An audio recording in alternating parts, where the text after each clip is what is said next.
land acknowledgement. As a provincial cultural facility, the Rooms respectfully acknowledges the province of Newfoundland and Labrador as the ancestral homelands of many diverse populations of Indigenous peoples who have contributed to 9,000 years of history, including the Beothuk on the island of Newfoundland. Today, this province is home to diverse populations of Indigenous and other people. We would also like to acknowledge with respect the diverse histories and cultures of the Mi'kmaq, Innu, and Inuit. We are in some great company today, and isn't it exciting to be out? Yes, it is most exciting to be out. We have the Honourable Seamus O'Regan Jr., Minister of Natural Resources and MP of St. John's South Mount Pearl, the Honourable Steve Crocker, Minister of Tourism, Culture, Arts and Recreation for Newfoundland and Labrador, and Anne Chafe, the Chief Executive Officer of the Rooms. I would now like to invite the Honourable Seamus O'Regan to say a few words. And just logistics, we will be switching mics for health and safety reasons, so just a pause. Different mics for each speaker. As my nan would say, my God, they got it all now. It's great to see everybody. It's just great to see bodies. Never get over it. I mean, you know, politics, it's a people business, right? It's how we derive our energy, is being able to be out there, talk to people, feed off people, the energy for people. No, you know, just another Zoomer. It has been a tough year for all of us in so many different ways. It has challenged us, it has pushed us, it has reminded us of what's important. Keeping our neighbors safe, being a member of a community, sacrificing so many of the normal things that we used to do, and choosing to stay home and distance ourselves so that we can beat COVID-19. It's phenomenal. And the sun is on the horizon. Vaccines are here. Finally got my pre-registration. I didn't think I would act the way I did. But, and we're going to have a lot more vaccines coming. We have hope, I think, that we can soon do the things that we all once cherished, but we just have to hold fast a little longer. When the pandemic was first struck, the federal government had to act really quickly and very decisively, and we did with the wage subsidy and with CERB. We put money directly into the pockets of some 170,000 Newfoundlanders and Labradorians. It helped a lot of workers and businesses right across our tourism sector, and it was purposely aimed at this, at our arts and culture sectors, to allow them to weather the storm. And as we build back better, and we return to lives that resemble some sense of normalcy, it's the arts and cultural spaces that will bring us together. More than just about any other jurisdiction, I'd argue, in this country. We, as Newfoundlanders, look to the arts and look to our culture to share one another's stories. And I, for one, am so looking forward to the conclusions and observations and expressions of our artists of what we have been going through for the past year and a bit.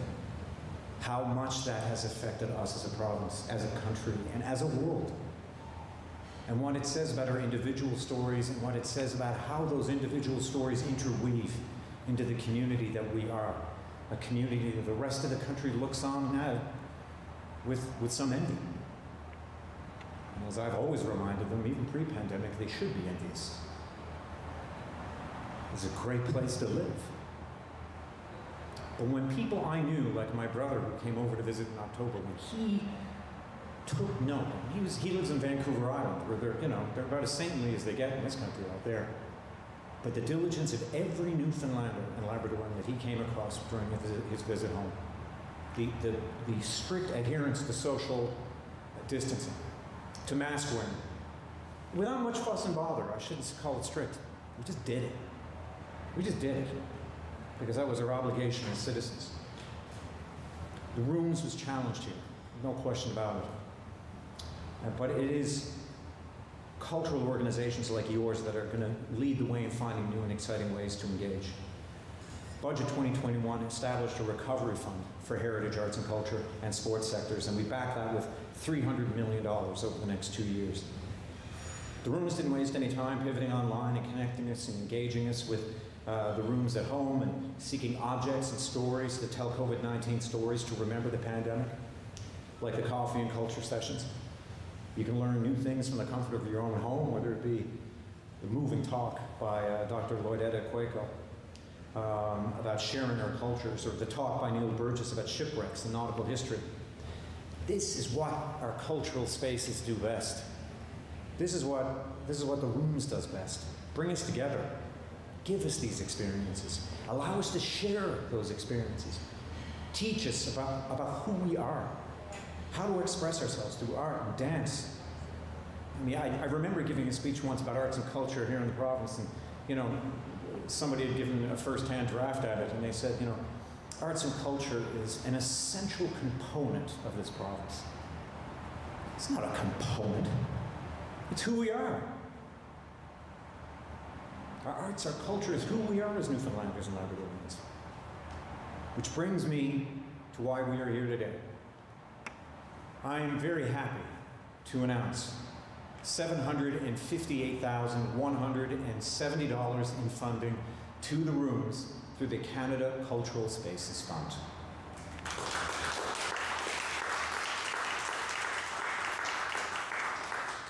Funding to purchase specialized equipment at the rooms, to continue high-quality professional and educational programming to our community. Our government's been consistently there to support the rooms. We funded the construction of this facility and the renovation of the colonial building and the regional museums. Even in a time long gone by, I gave my wedding speech from that staircase right there. Fine place for weddings. 10 years, still going. This is an investment that will continue to bring wonderful experiences and amazing exhibitions from the rooms to our communities for years to come. And as a founding board member and a very proud board member of the rooms for some 10 years, I am just so happy to be here and to be able to deliver this announcement, because I know, Anne, you're shining through your mask. And ever since you started here, I've made it my objective, Anne, to make you happy. So you're welcome. Thank you, everyone. Thank you. Thank you, Minister O'Regan. Though I'm not sure it's you who's keeping Anne happy, I think it might be us delivering the dollars right together. Just kidding. Just kidding. Merci beaucoup, Ministre O'Regan. J'invite maintenant l'honorable Steve Crocker, ministre du Tourisme, de la Culture, des Arts et Loisirs du gouvernement de Terre-Neuve-Labrador, de prendre la parole. I would now like to ask the Honourable Steve Crocker, Minister of Tourism, Culture, Arts and Recreation from the Government of Newfoundland and Labrador, to speak. Thank you, Rebecca. And the mic exchange, if you can just imagine this, if we adopt this at Newfoundland and Labrador weddings, how much time it's going to add.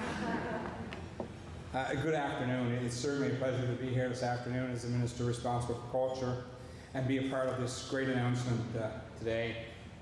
The support announced by Minister O'Regan today from the Department of Canadian Heritage will contribute greatly to keeping the rooms the province's preeminent cultural institution in this pristine condition. Minister O'Regan alluded to, and you can tell his passion, similar to Anne's passion for this facility. He spent 10 years, I think, on the board of the rooms, which was, you know, in its infancy, I guess, and they delivered the product that's here today and the product that we're expanding on today. This is an ever blooming facility in Newfoundland and Labrador. As it's on the horizon, as you come into the city, whether you're on an airplane, we used to be on those, driving in or coming in on a vessel, it stands out from no matter how you approach this city. The rooms is there standing out. It's, you know, it's an impressive structure, and it houses our provincial museum, art gallery, and archives, making it the repository for many of our valuable cultural collections in this province. It's also a vibrant community hub that plays a fundamental role in creation, study, presentation, and celebration of our great and rich culture. Built on the historic site of Fort Townsend, the rooms is but a stone's throw from several other historic landmarks in St. John's. While the rooms is the youngest of them all, the rooms has quickly become a core feature of the historical quarter It distinguishing gable roofs, now a part, again, as I said earlier, of St. John's beautiful landscape.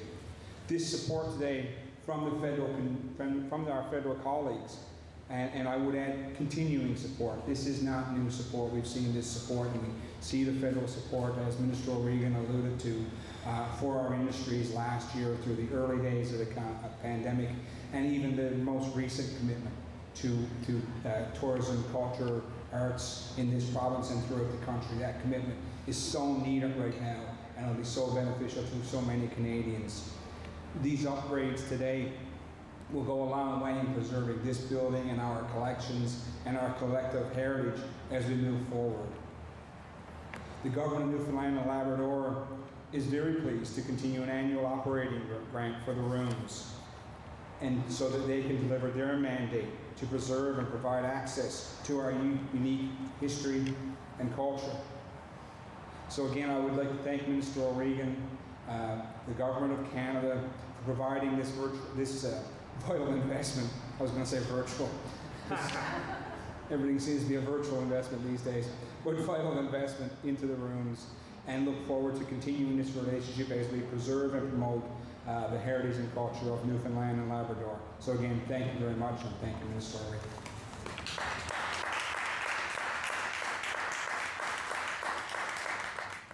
Merci beaucoup, Minister Crocker. Thank you very much, Minister Crocker. Before I introduce the last speaker, I was just going to tell a little anecdote. This morning, on my drive here, I was listening to CBC Radio. And part of the mandate of Canadian Heritage is really about bringing arts, culture, heritage to Canadians. So I'm listening to CBC, I'm listening to Newfoundlander Tom Power, and who is he interviewing but Dr. Heather Pedroliorte, who is now the lead curator at the Winnipeg Art Gallery's Inwood Art Centre. And I'd like to acknowledge that The Rooms was the first to have an exhibit on Labrador Inuit art in 2016 that toured this country through our Museums Assistance Program at Canadian Heritage. And so stories are continuing to be told across Canada about important Newfoundland and Labrador stories.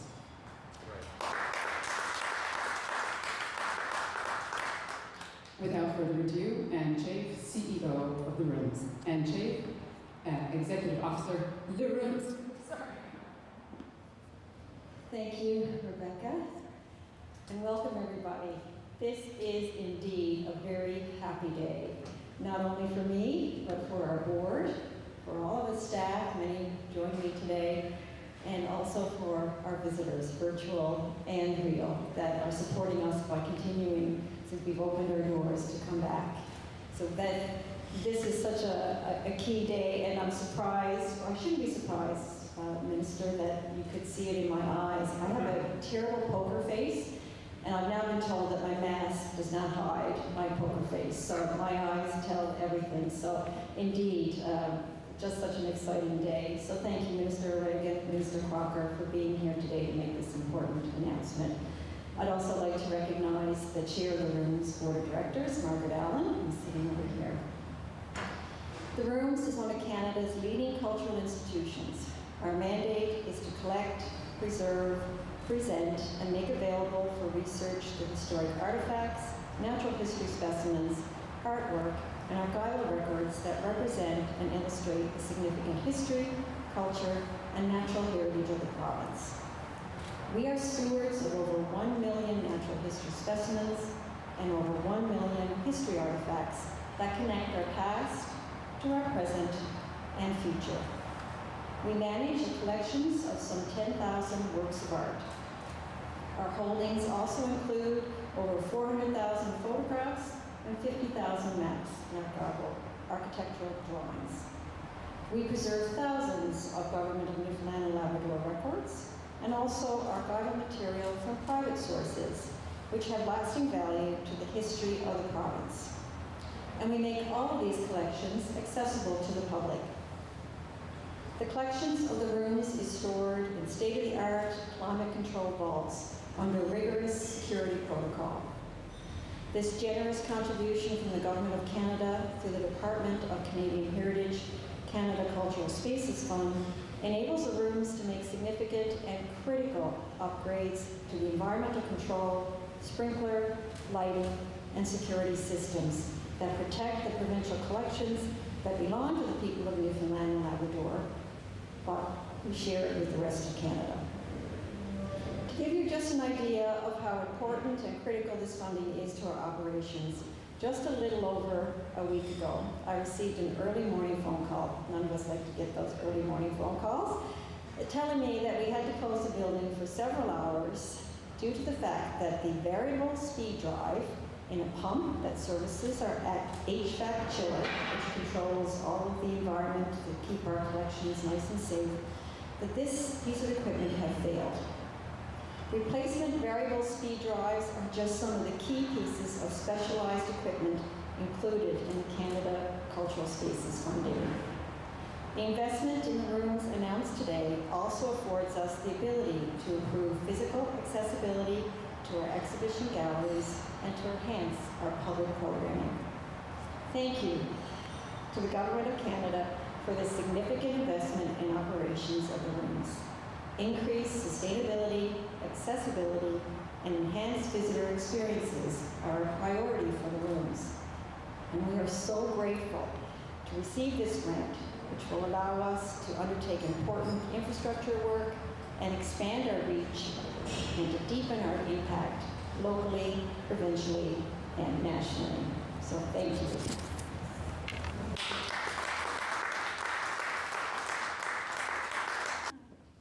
Thank you so much, Anne. That brings us to the end of the press conference. Thank you, everybody, for being here today on such a wonderful sunny day. And I would invite the press to do a socially distanced photo after, and they'll be available for questions. Merci beaucoup.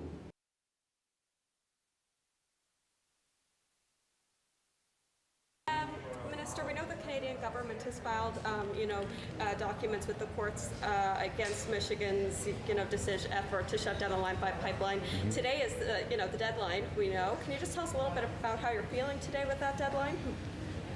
I feel fairly calm. There is no court order to shut down the pipeline. It would require a court order to shut down the pipeline. So we feel very confident about our position. We filed a brief yesterday to say there is a treaty between Canada and the United States called the Pipeline Transit Treaty from 1977. That is very important. It means that if you start shipping oil in one part of Canada and you got to cut through the States to another part of Canada, that is protected and no state or province can intervene. So we have said to the court, we have a vested interest in this pipeline. It heats the homes of millions of Canadians. It flies jets from Pearson Airport. It is part of our national energy security. And it was very important that we were firm in going to the district court in the state of Michigan to make that known. Today, we feel, barring a court order, mediation will continue between the partners, and we are confident that they'll find a resolution. What would that mean for the Canadian economy if the pipeline were to be shut down? I always say I hate getting into hypotheticals, but I did anyway yesterday because enough people asked me about it. It would be messy. It would be expensive. If anybody knows Toronto, it would be, thousands of 18-wheelers clogging up the 401 and the 403 outside of the GTA. It would be thousands of 18-wheelers at the border crossing, all idling, all polluting. It would be polluting. It would be expensive. It wouldn't be nearly as safe. It would require rail. It would require ships going up the St. Lawrence. I know that Enbridge is planning for every contingency. That is one that we certainly hope does not happen. That's great. Thank you. Minister, the recent Green Report made a number of recommendations calling on aid from the federal government or cooperation with the federal government. Have you any comment on the Green Report itself? Well, there was lots of mentions of the federal government too. There were also mentions, I think, in the preamble or in the introduction. Saying that it was important that the province find its own way when it comes to its finances. Of course, the federal government's going to be there, as we have been, for the past 6 years that I've been an MP, and before then too, because I represent Canadians, I represent Newfoundlanders and Labradorians. I want to make sure that they all get a fair shake. So there are lots of challenging items in the Green Report. We are looking at it closely too, and wherever we can be helpful in ensuring that we safeguard the treasury of the province of Newfoundland and Labrador, we'll do it. Any update that you can give us on the negotiations for Muskrat Falls power mitigation, rate mitigation? I can't give you an update today, other than to say that, you know, officials kept working during the course of that extended 70-plus day campaign, and we're back at it. We got back at it just as soon as the government was formed. So, you know, there's a lot of goodwill, and we're all heading in the same direction. So I'm hopeful that we'll come to a good resolution on Muskrat Falls as well. Is there any major obstacle in those negotiations that you can? Is there a big challenge that you have to overcome? No, I mean, I think, you know, we have a fair idea of what's at hand, and I think that, you know, we have shared priorities. Devil's always in the details, you know, trying to figure it out. But that's the to and fro of you know, getting at it at the negotiating table. What does this announcement mean today? I know you just spoke earlier about what the rooms means to you. Yeah. You know, what does it mean for the province? Yeah, what the rooms means to me, selfishly, is I gave my wedding speech right there, as you know, as in many others. You know, the rooms has changed so much in the 15 years that 15 odd years ago, when I was on the first board of directors. We didn't know what we were getting into, but we knew it was important. You know, we knew that the decision that Brian Tobin had made, that our archives were falling apart, our museum was falling apart, our art gallery was falling apart, and these are ours. These belong to the people of Newfoundland and Labrador. It's theirs to see, it's theirs to own. It reflects who we are. It reflects our place in the world. And I said today, you know, the arts reflect so much of our experience and what we've been going through, and I am so looking forward to the years ahead after contemplation and artistic impressions to see what our artists have to say about what this has been like for us, and how we have measured up, and what stories can be told from this. We hear stories so much on the news every night, but the beauty of the arts is their ability to take a step back and look at the bigger picture. And you know, that will be interesting. The money that we were able to give the rooms today makes sure that they can continue the good work that they're doing in guarding what is every Newfoundland and Labradorian's right, which is accessibility to the art and culture and history of this place. To make sure that they are safeguarded, to make sure that there are temperature-controlled rooms, to make sure that there's proper accessibility so that for those with accessibility challenges, they don't have to wait for somebody to haul open the door of the art gallery for them. That's important. That's very important stuff. So it's about embracing what the Rooms has to offer. It's allowing more people to see it in the here and now. It's allowing more people to see it in the months and years ahead. Thank you. Thank you. Thanks, man. Can you tell us a little bit about, you know, how challenging it was here at the Rooms during the COVID-19 pandemic over the last, you know, year or more? It's been very challenging, but we were so thankful for the support of our community, and as soon as we were able to reopen, they came back. I mean, that's the biggest concern, is that you're always worried about whether or not people are going to feel comfortable in our building, but we've made sure that we had followed all of the protocols, and we're providing a safe environment for people. So that required a lot of, you know, background work and research on our part to make sure that we were following all the protocols, but we're really pleased to see that the public is coming back and supporting us. You mentioned a key piece of equipment failed recently. Yes. And how would that have been dealt with if this funding didn't come through today? Well, we had a 10-year capital campaign to look at, you know, the infrastructure of this building and what needed to be done, and that was a 10-year plan. And we had started to look at how we were going to fund that from our operating budget. So with this funding, we've been able to take that 10-year plan and reduce it in half. And the building is over 15 years. Some of the equipment was installed before we actually opened to the public, and so a lot of that equipment is failing. So the piece that I mentioned was just one of the key pieces that keeps our environmental systems running here, that ensures that our collections are maintained at a constant humidity and temperature. So to be able to purchase those with this funding, this is a 50-50 grant, so the provincial government is also contributing the other half of that. So we've been able to significantly reduce the plan, the timeline for the plan by half. What was that name of that piece of equipment again? It was a variable speed drive, which operates, you think I really know, but this is all about learning quickly.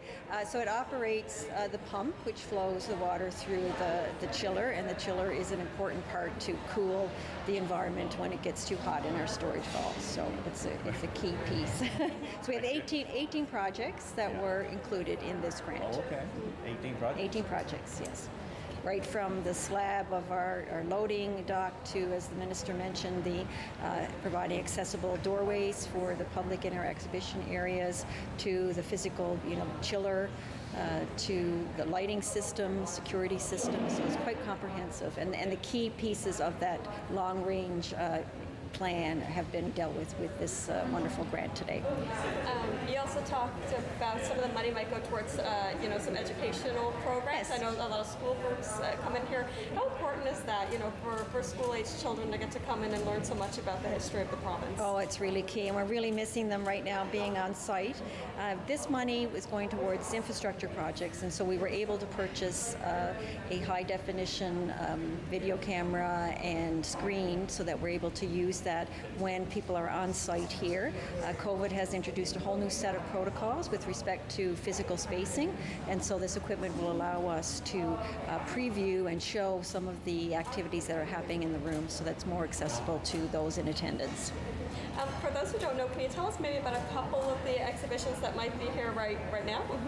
We have Hello Land, which is in the art gallery, and this exhibition looks at the history of communication and the role of Newfoundland and Labrador in that history, and artists have responded to the particular history. We also have a brand new exhibition that's opened on our second floor, which is called Cabinets of Curiosity, and that takes a look at various collectors that have donated their items to the museum, and it's really a look back at what old museums used to be like when they would put a variety of individual collections out on display. And we also, finishing up, is an exhibition about the Newfoundland artist Ray Perlin. That's also an art gallery exhibition. And behind me here is a healing and commemoration project that was done with the Indigenous communities, and that'll be in the archives now for another several weeks. Will we ever see an exhibition about the COVID-19 pandemic here in Newfoundland? Absolutely. We're almost ready. We have a display case that's going to be included in our fourth floor history exhibitions. We've been canvassing the community, and we put a call out through social media, and people have been sending us things from embroidery to signs to handmade knitted wear that people